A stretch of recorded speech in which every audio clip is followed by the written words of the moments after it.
خبره دا ده که نیمه توله سونه لرې نیمه توله او خالص 15 روپۍ ورسره لري عام طور زموږ زنانې 50 سلو زرو 2000 روپۍ لري دا چې دواړه سره یو ځای کې دا 50 نیمې تولې سپین زر قیمت ځینې جوړیږي نو لحاظه زکات پر دې زنانه فرض شو په 9 تولو نه 15 شپږ تولې نه په نیمه توله باندې نیمې تولې سره شرط دا دی چې 15 روپۍ ته نقد ورسره ولري که 15 روپۍ نه لري یو کوچنی چلی په یو نیم سن دی د سپینو زرو دی هغه دې ورسره یو ځای کوي پر تا باندې زکات فرض شو که نیمه توله ده که پاوکم توله ده که پره توله خلاصون نسته ها یوه خبره دا ده که چیرې په واده کې و دې زنانې ته سونه میلاو سوې ده دا د دې ده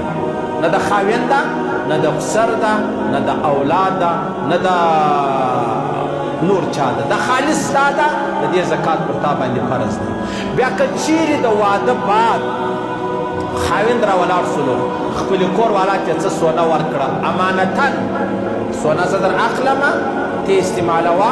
دا زما که زما یو ورځ په کار څه خرڅولم یم زما خوښه ده که مې در پرېښولم زما خوښه ده اوس د دغه سونې چې کوم امانت خپلې کور والا ته میلاو سوې ده نو د دې زکات پر خاوند باندې دی پر ښځه باندې نه دی هغه چې په واده کې کومه سونه میلاو سوې ده هغه زکات پر چا دی هغه خاص پر زنانه دی